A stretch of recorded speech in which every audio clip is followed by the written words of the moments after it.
الله وكفى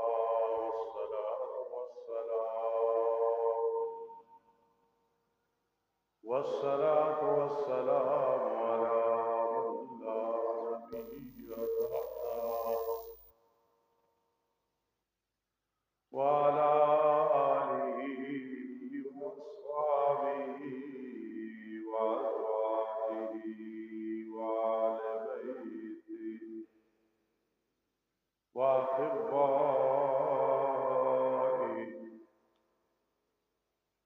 أما بعد فأعوذ بالله من الشيطان الرجيم.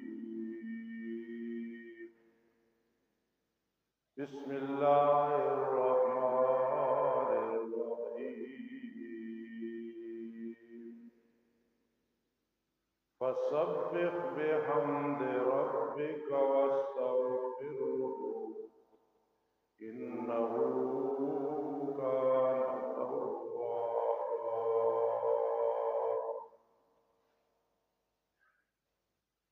وقال الله تعالى في مقام آخر واستغفر الله إن الله غفور رحيم. صدق الله. قال النبي صلى الله تعالى عليه وسلم كلكم خطاؤون وخير الخطائين التوابون أو كما قال النبي صلى الله عليه وسلم. وأيضا قال النبي صلى الله عليه وسلم أكثر الاستغفار أو كما قال النبي صلى الله عليه وسلم. وأيضا قال النبي صلى الله عليه وسلم طوبى لمن وجد في سيفته استغفارا كثيرا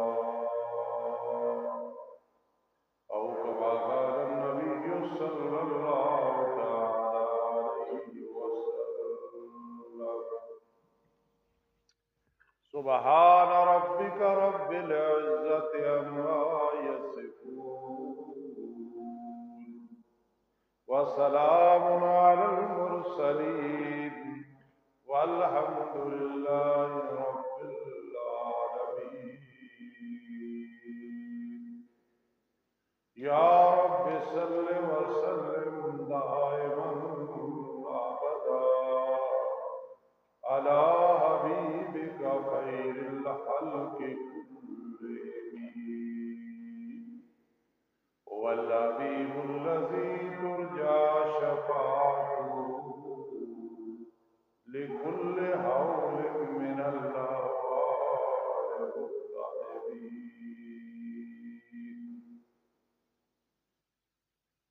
رمضان المبارک کا دوسرا عشرہ جس کا پہلا روزہ ہم نے سحری کھائی، نیت کی، آج الحمدللہ 11واں روزہ ہمیں نصیب ہو رہا ہے۔ یہ عشرہ مغفرت بھرا ہے،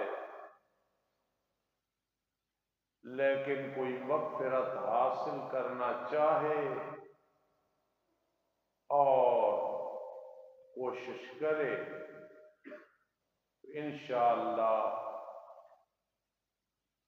اسے مغفرت نصیب ہو جائے گی۔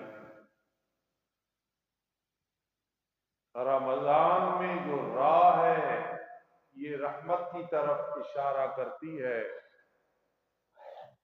اور رمضان میں میم مغفرت کی طرف اشارہ کرتی ہے، اور ضاد یہ ضمانت کی طرف یعنی جہنم سے نجات کی طرف اشارہ کرتا ہے عرب، اور الف رمضان کا الف اللہ کی طرف اشارہ کرتا ہے، اللہ رب العزت کی طرف، اور نون نور کی طرف اشارہ کرتا ہے۔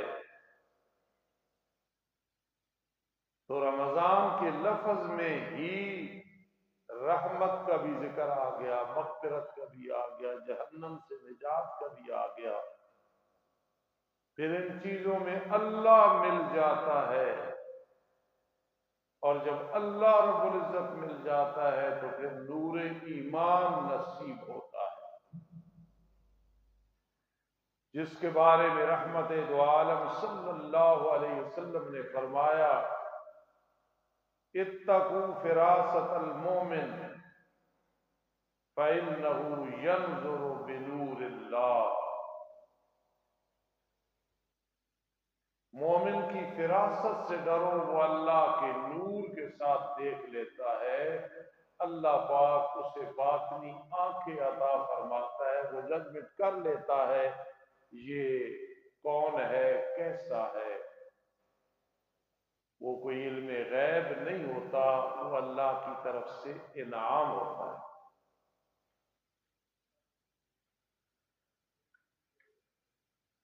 استغفار اللہ کو اتنی پسند ہے، اور اس کی وجہ یہ ہے کہ استغفار میں عاجزی ہے، اللہ کے دربار میں اپنی عاجزی کا اظہار کرنا ہے کہ اللہ میں گنہگار انسان ہوں، کمزور ہوں، مجبور ہوں، معذور ہوں، مجھے معاف کر دے، اور رب کائنات کو معافی مانگنی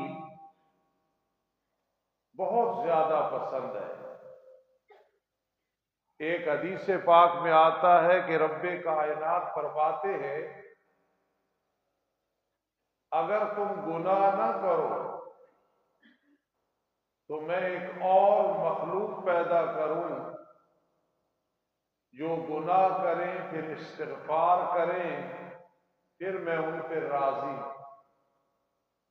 اس کا مطلب ہرگز یہ نہیں ہے کہ اللہ کو گناہ پسند ہے، معاذ اللہ۔ اس کا مطلب یہ ہے کہ گناہگاروں میری رحمت اور مغفرت سے مایوس نہ ہوا کرو، مجھے استغفار بہت زیادہ پسند ہے۔ یہ مطلب میرے آقا علیہ الصلوۃ والسلام نے فرمایا کلکم خطاؤن، تم سارے کے سارے گناہگار ہو۔ کیسا لفظ استعمال کیا، میرے امتیوں تم سارے کے سارے گناہگار ہو۔ انبیاء کرام علیہ السلام گناہوں سے معصوم تھے، فرمایا تم سارے کے سارے میرے امتیوں گناہگار ہو، لیکن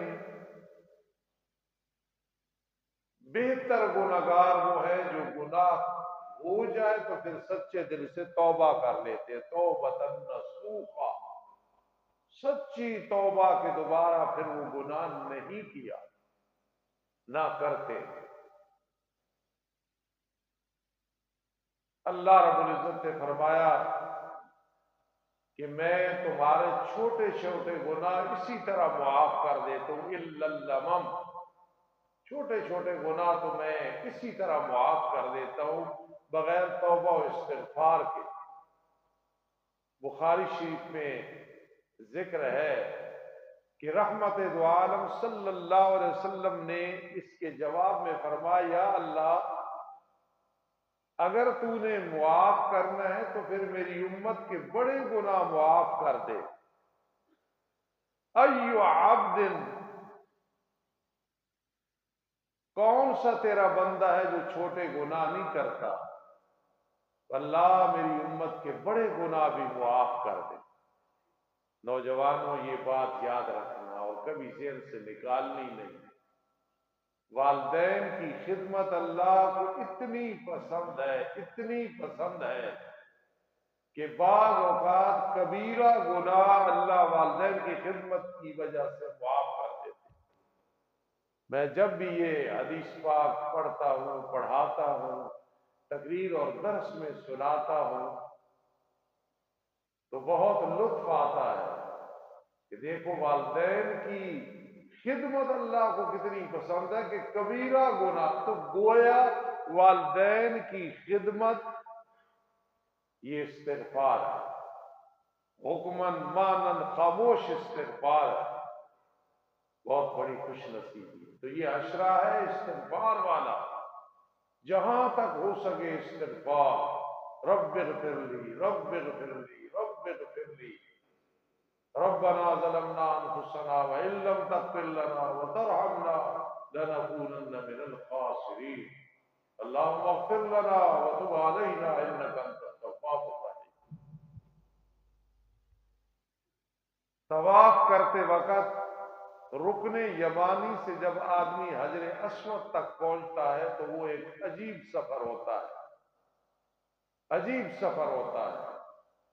ویسے تو سارا ہی طواف عجیب ہے، روحانیت ہی روحانیت ہے، لیکن اس میں یہ جو دعا ہے ربنا آتنا فی الدنیا حسنہ وفی الآخرۃ حسنہ وقنا عذاب النار وادخلنا الجنۃ مع الابرار یا عزیز یا غفار۔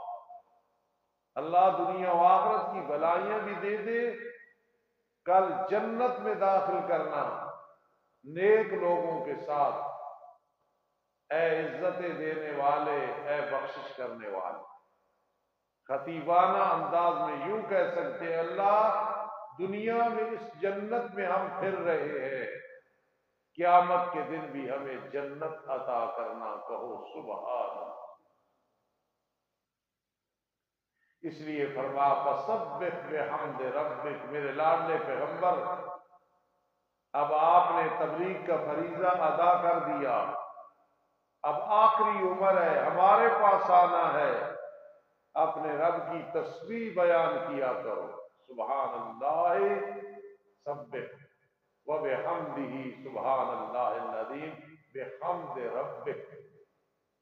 اسی لیے جو آدمی اتباع سنت کرے، جب بڑھاپا آ جائے، بال سفید ہو جائے، تو پھر زیادہ سے زیادہ استغفار کرنا ہے، زیادہ سے زیادہ تسبیح کرنی ہے، کیونکہ اللہ نے اپنے پیارے پیغمبر صلی اللہ علیہ وسلم، حالانکہ آپ معصوم تھے، نبیوں کے گناہ نہیں ہوتے، عام آدمی کی باری آئی، مجھ جیسے عاجز اور آپ جیسے لوگوں کی، تو اللہ فرماتے ہیں گناہوں کے قریب نہیں جانا ہے،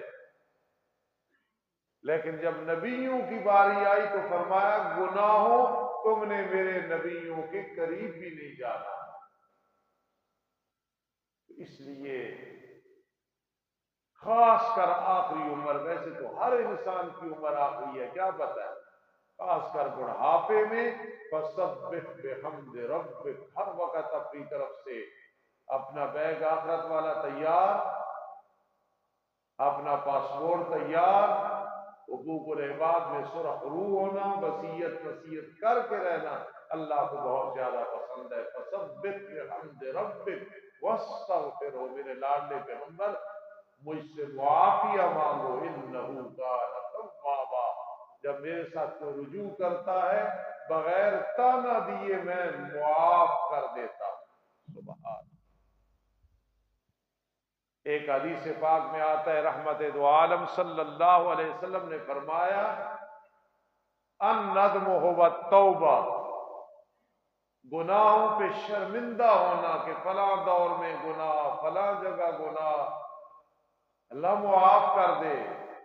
الندم هو التوبہ، شرمندگی یہ بھی ایک توبہ ہے کہ انسان کو احساس ندامت ہو جائے، مرد یا عورت کو، چھوٹے یا بڑے کو، تو اللہ اس کو بھی پسند فرما۔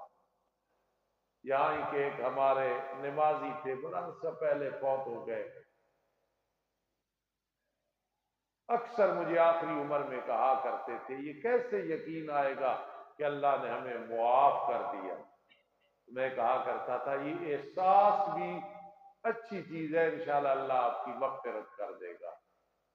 حدیث پاک میں آتا ہے رحمت دو عالم صلی اللہ علیہ وسلم نے فرمایا کہ استغفار اپنے لیے بھی ہے اور دوسروں کے لیے بھی ہے۔ توبہ اپنے لیے، جتنا بھی گہرا تعلق ہے دوسرے کے لیے توبہ آدمی نہیں کر سکتا ہے، توبہ اپنے لیے ہے، یا اللہ میرے گناہ معاف کر دے، لیکن استغفار آدمی دوسرے کے لیے بھی کر سکتا ہے، حتیٰ کہ اولاد کے لیے، اولاد ماں باپ کے لیے کر سکتی ہے۔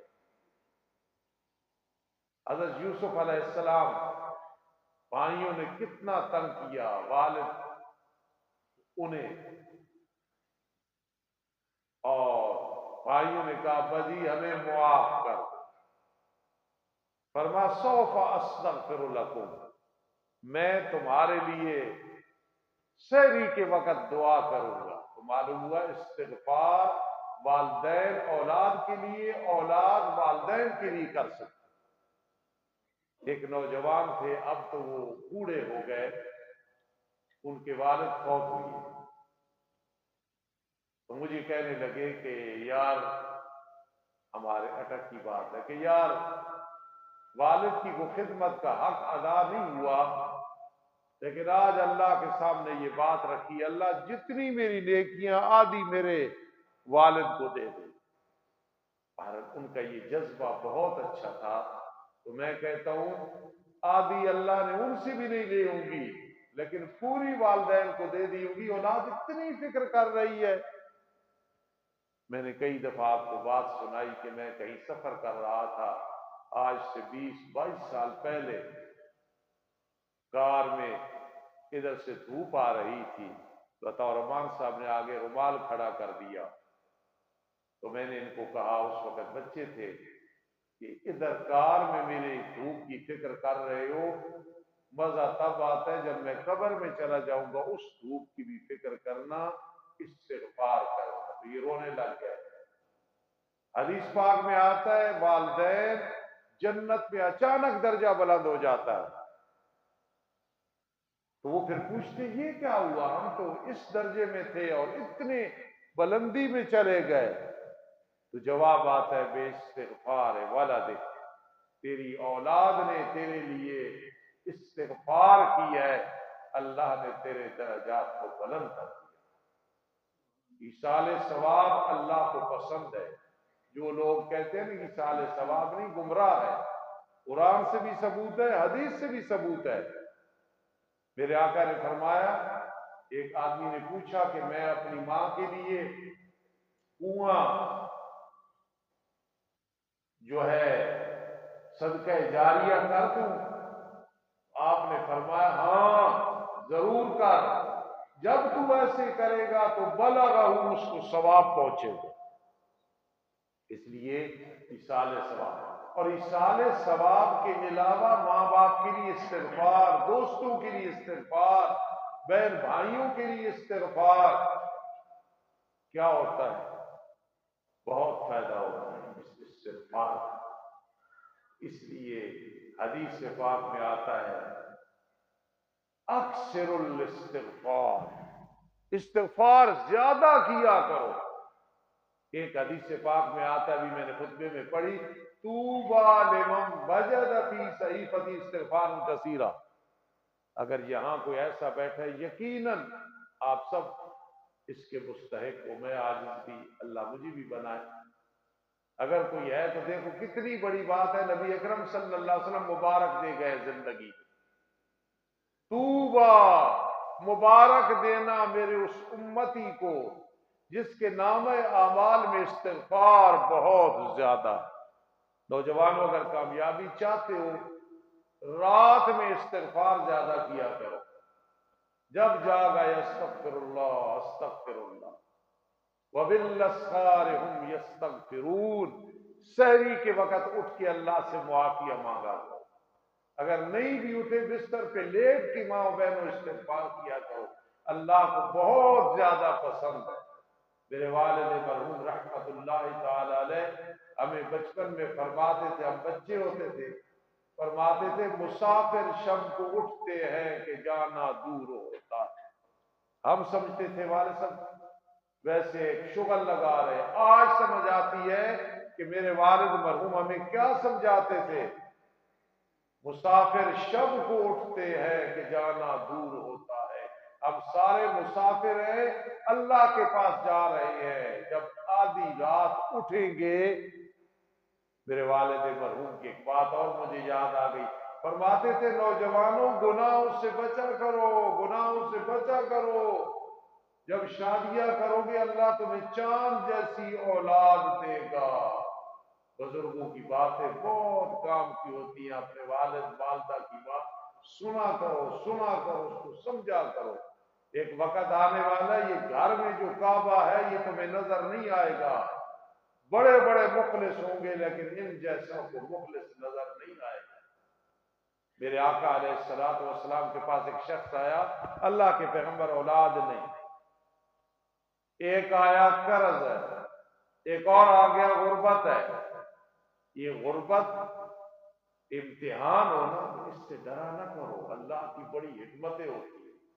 رات کا تورمان صاحب وغیرہ کو سمجھا رہا تھا کہ ابھی میں مطالعہ کر کے آیا ہوں کہ حضرت ابو ہریرہ رضی اللہ تعالیٰ عنہ فرماتے ہیں، مکاشفۃ القلوب میں ہے کہ 3 شخص ضرور جنت میں جائیں گے۔ ایک وہ مومن، ایک سوٹ ہے، میری ماں بہنوں سن لینا، نہ رش کیا کرو کہ فلاں کے 10 سوٹ ہے۔ ایک سوٹ ہے میرے امتی کا، بشرطے کہ مباحث ہے، مرد ہے یا عورت، دھوتے وقت تکلف کرنا پڑتا ہے، میں کیا کروں، کیسے دوں، ایک ہی سوٹ ہے۔ فرما بتا دینا اس غریب کو ضرور جنت میں جائے گا۔ فرمایا وہ دوسرا وہ کہ جس کے گھر چولہا ہے لیکن ایک ہی ہنڈیا گزارے کے لیے ہوتی ہے، 1 ڈش ہوتی ہے اور کھانے نہیں تیار ہوتے غربت کی وجہ سے۔ فرما میرے اس امتی کو کہہ دینا جنت کے دروازے تیرے لیے کھولے۔ اور تیسرے نمبر پہ وہ یہ اگر آئے نا تو غریب یاد آئے۔ میں کبھی ایک حدیث پڑھاتا ہوں کہ کچھ لوگ ایسے ہیں، کوئی چلا جائے تو پوچھتا نہیں، آ جائیں تو کوئی خوش نہیں ہوتا، لیکن ہاتھ اٹھاتے ہیں ایسے نہیں کرتے تو اللہ دعا کو رنگ لگاتا ہے۔ حاجی محمد علی صاحب کے بڑے بھائی تھے، بھائی حاجی نذیر صاحب، پوچھتے تھے سارے، اور سب نے ان کی خدمت کی ہے، حاجی صاحب کے گھر والوں نے، بھائیوں نے، میرے علم میں صرف اس لیے کہہ رہا ہوں کہ میں ان کو دیکھ کے کہتا تھا کہ دیکھو سادے آدمی ہیں، بزرگ ہیں، لیکن مجھے یقین ہے ایسے لوگوں کا کہ ہاتھ اٹھائے اللہ پاک ان کی دعا کو ضرور قبول فرماتے۔ کئی ایسے لوگ ہیں، یہ جو فاقہ مرحوم تھا نا، میں آج بھی رو کے دعا کرتا ہوں۔ ایک دفعہ یہاں جی انیف صاحب، میں چودھری صاحب سیکٹری صاحب مرحوم کھڑے تھے تو گیٹ سے آیا دور سے آ کے چودھری صاحب کہتا اگر استادوں کی قدر نہیں کر سکتے تو ہم محلے میں لے جاتے ہیں۔ چودھری صاحب ہنس کے کہنے لگے نہیں بھائی ہم قدر کرتے ہیں، کریں گے۔ یہ جو سادے سادے لوگ ہوتے ہیں یہ بہت مخلص ہوتے ہیں اور اللہ کے ساتھ ان کا رابطہ ہوتا ہے۔ ایک سوٹ ہے، فرما کہہ دینا جنت میں آئے گا۔ ایک چولہے پہ ایک ہی ہڈیا مشکل سے پکتی ہے، ضرور اگر توحیدی ہے تو جنت ہے۔ اور تیسرا وہ شخص جو گھر آ کے کہے مجھے پانی پلاؤ، تو آگے سے یہ کوئی نہ کہے، ذرا حدیث کی حکمت سمجھنا، یہ کوئی نہ کہے کون سا پانی۔ آج ذرا دیکھو امیروں کے گھر، دو جی میں دودھ سوڈا دے دیں، روح افزا دے دیں، سندل دے دیں، فلاں چیز دے دے، فلاں، اتنی غربت ہے کہ کہا مجھے پانی دے دو، پانی دیا، پلا دیا۔ فرمایا اس کے گھر میں اتنی غربت ہے، بتا دینا جنت کے 8 دروازے تیرے لیے کھلے۔ سبحان اللہ، سبحان اللہ، سبحان اللہ۔ تو کیا ہے؟ فرمایا قرض ہے، قرض، اولاد نہیں، لوگوں نے تنگ کیا ہے، اللہ کے پیغمبر بیماریاں، یہ سارے لوگ آئے تو میرے آقا مختار کل نہیں، حاجت روا مشکل کشا کون ہے؟ اللہ ہے۔ آپ نے فرمایا اکثر الاستغفار، میرے امتیوں استغفار زیادہ کیا کرو۔ دیکھو ہر مسئلے کا حل کیا ہے؟ استغفار ہے۔ اکثر الاستغفار، استغفار زیادہ کرو، رب کائنات معاف کر دے گا۔ جب معاف کرے گا نا پریشانیاں دور کر دے گا۔ وَمَن يَتَّقِ اللَّهَ يَجْعَل لَّهُ مِنْ أَمْرِهِ يُسْرًا، جو اللہ سے ڈرتے ہوئے استغفار کرے پھر گناہ چھوڑ دے، طلاق مغلظہ دے دے یعنی چھوڑ دے گناہ کو، فرمایا یجعل لہ من امرہ یسرا، اللہ اس کے مشکل کام آسان کر دیتے۔ مالک بن دینار فرماتے تھے رحمہ اللہ کہ میں جا رہا تھا، دیکھا کہ ایک نوجوان ہے، جس طرح میرے یہ نوجوان بیٹے بیٹھے، پھٹے پرانے کپڑے، سردی کا موسم اور پسینہ بہ رہا ہے اور رو رہا ہے۔ میں نے کہا بیٹا کیوں روتے ہو، کیوں روتے ہو؟ یہاں کئی نوجوان بیٹھے ہیں، اپنی آنکھوں سے دیکھا ہے ان کا رونا، رونا اللہ کو بہت زیادہ پسند ہے۔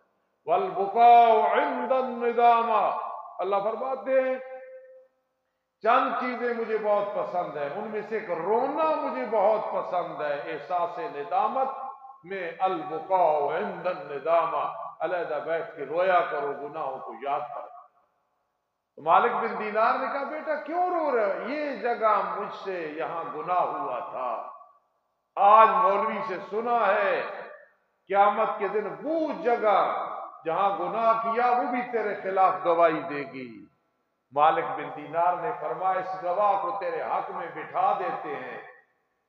جی حضرت کیسے؟ فرمایا استغفار کر، استغفار کر، توبہ کر، یہ جگہ بھی تیرے حق میں بیٹھ جائے گی، یہ اعضاء بھی بیٹھ جائیں گے، نامہ اعمال بھی سنقرئک فلا تنسى الا ما شاء اللہ، ہم وہ بھی بھلا دیں گے، اور فرشتے بھی تیرے حق میں بیٹھ جائیں گے۔ پتہ نہیں پھر نصیب ہو یا کہ نہیں، اس سال بھی پتہ نہیں نصیب ہو یا کہ نہیں، ایک پل کا نہیں پتہ۔ ماں بہنوں، بزرگوں، دوستوں، خدا را اس عشرے میں بس اگر نام اعمال اس طرح ہو کہ یار سامنے آیا اتنا لکھا ہوا ہوگا استغفر اللہ استغفر اللہ استغفر اللہ استغفر اللہ استغفر اللہ، اللہ